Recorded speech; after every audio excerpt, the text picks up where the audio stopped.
এটা হচ্ছে একটা 12-13 হাজার টাকার স্মার্টফোন, যেটা দিয়ে 1.5 কিলোমিটার পর্যন্ত কথা বলা যায় উইদাউট এনি নেটওয়ার্ক। সেটা হতে পারে আপনার সিম নেটওয়ার্ক অথবা ওয়াইফাই, কোনো কিছুর কানেকশন ছাড়াই নাকি 1.5 কিলোমিটার পর্যন্ত কথা বলা যায়। এই মুহূর্তে আমি দাঁড়িয়ে আছি মিরপুর 2 নম্বরের যে ওভারব্রিজটা রয়েছে ওইটার উপরে। আর আমাদের একজন টিম মেম্বার এই যে সে রওনা করে আরেকটা ফোন নিয়ে চলে গেছে এই মুহূর্তে সনি সিনেমা হলের সামনে।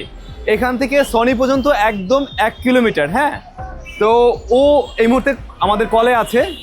আমরা দেখবো যে এই লাইনটা কতক্ষণ পর্যন্ত ঠিকঠাক থাকে। ওকে, ওই যে 2 নম্বর ফুটওভার ব্রিজে আমাদের অন্য মোবাইলটা রয়েছে, আর আমরা এখন যাচ্ছি রিক্সায় করে।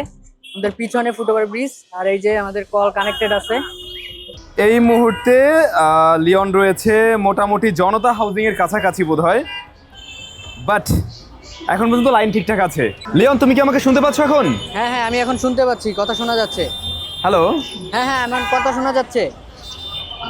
আচ্ছা, ওই যে মাঝে মাঝে ছেড়ে দিচ্ছে, মাঝে মাঝে পাওয়া যাচ্ছে, তাই তো? হ্যাঁ হ্যাঁ হ্যাঁ। ওকে, লিওন এই মুহূর্তে জনতা হাউজিং এর কাছাকাছি রয়েছে, যেখানে মোটামুটি এখান থেকে বলা যেতে পারে 700 মিটারের দূরত্ব হবে। তো এর মাঝে আমরা যেটা দেখছিলাম, মাঝে মাঝে ছেড়ে দিচ্ছে, মাঝে মাঝে আবার কানেকশন থাকছে, বাট মানে লাইনটা কেটে যায়নি। আমার যেটা মনে হয় সনি পর্যন্ত গেলে হয়তো লাইনটা কেটে যাবে। আমরা টেস্ট করে দেখছি যে আসলে তখন কথা বলা যায় কিনা।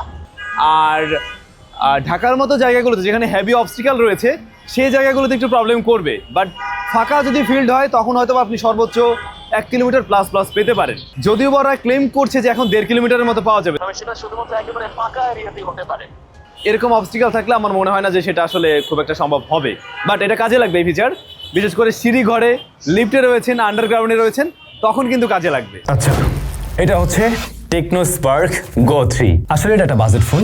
এটার বেস ভ্যারিয়েন্ট 464 জিবি, যার দাম রেখেছে ওরা 12,999 টাকা বা 13,000 টাকাই বলতে পারেন। পরবর্তী ভ্যারিয়েন্ট 4 জিবি, এর দাম 14,499 টাকা।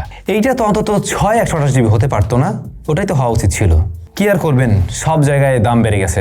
ফোন বলেন, ল্যাপটপ বলেন, মেমোরি যত জায়গায় লাগছে সব জায়গায় দাম বাড়ছে, সবকিছুর দাম বাড়ছে। কি একটা অবস্থা। যাই হোক, এটা একটা ফার্স্ট ইমপ্রেশনের ভিডিওতে আপনারা পেয়েছিলেন। এখন একটু চলেন আমরা বিস্তারিত খুঁজে দেখি।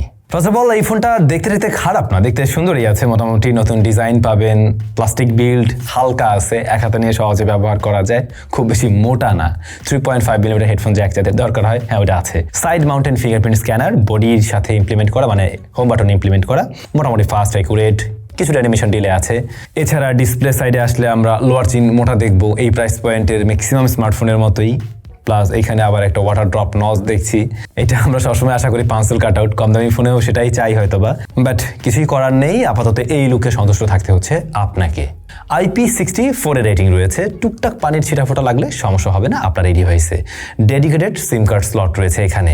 ডিসপ্লেটার সাইজ 6.74 ইঞ্চ, এই সাইজের ডিসপ্লে অনেকে পছন্দ করেন, একটু বড় সড়ো আর কি। এটা IPS LCD panel, HD+ resolution এবং 120 হার্জ হাই রিফ্রেশ রেট দেয়। আমাদের টেস্টিং এ দেখলাম বেশ কিছু অ্যাপ 120 হার্জ দেয়, মোস্টলি 90+ এরকমই থাকে আর কি।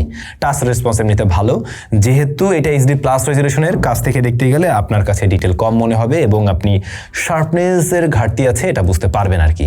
মোটামুটি দূর থেকে ভিডিও টিডিও দেখা গেলে সমস্যা হয় না। ইনডোরে লাইট তো ঠিক আছে, আউটডোরে ডিরেক্ট সানলাইটে স্ট্রাগল করে। 360-এর মতো রয়েছে পিপিআইটা আরেকটু উপরের দিকে থাকলে এটা আরো বেশি সুন্দর লাগতো, ডিসপ্লেটা দেখতে আরো বেশি শার্প লাগতো আর কি। এমনিতে ওভারঅল বেশ রেসপন্সিভ একটা ডিসপ্লে বলতে পারেন। জাস্ট এই জিনিসটা ভালো লাগবে না, ওয়াটার ড্রপ নজটা মনে হয় না যে খুব একটা ভালো লাগবে আপনাদের। এনিওয়ে, আমরা যদি একটু ক্যামেরাতে আসি, স্মার্টফোনটার রিয়ারে মূলত একটি ক্যামেরাই আছে যা 13 মেগাপিক্সেল এবং ফ্রন্টে রয়েছে 8 মেগাপিক্সেল। রিয়ারে দেখে আপনার কাছে দুইটা লাগলো, মূলত এখানে একটাই সেন্সর আছে আর কি। টেকনোর অ্যাজ ইউজুয়াল আপনারা যে 12-13 হাজার টাকার ফোনগুলোতে ছবি পেয়েছেন, এটা একদমই সেরকম রেজাল্ট দিচ্ছে। হেভি এক্সপোজার এরিয়াগুলো কন্ট্রোল করতে গিয়ে ভালো রকমেরই প্যারা খায়, বাট যদি লাইটিং সিনারিও মোটামুটি ভালো থাকে তাহলে আপনি কাজে লাগানোর উপযোগী ছবি পাবেন। ছবি কিছুটা কন্ট্রাস্টি, কালারফুল, একটু ভাইব্রেন্ট, একেবারে ওভার স্যাচুরেটেড না, ভাইব্রেন্ট টাইপের ছবি দেয় মোটামুটি। আর এই ধরনের বাজেট ফ্রেন্ডলি ফোনগুলোর আসলে ডাইনামিক রেঞ্জ ওই লেভেলে থাকে না, আপনারা জানেন তো। যদি শ্যাডো হাইলাইট একই ছবির মাঝে থাকে আর কি, সেটা কন্ট্রোল করতে গিয়ে একটু ভালোই প্যারা খান উনি। লো লাইটে ভালো লাইটিং কন্ডিশনে আপনারা ইউজেবল আউটপুট বের করতে পারবেন ঠিকই, কিন্তু খুবই ডার্ক সিনারিওতে আপনারা ছবি তুলে মজা পাবেন না, সেগুলো কাজে লাগানো যাবে না। আছে AIGC পোর্ট্রেট মোড এবং এখানে 2x পর্যন্ত আপনারা ছবি তুলতে পারবেন। এই ব্যাপারটা আমার টেকনোর ভালোই লাগে।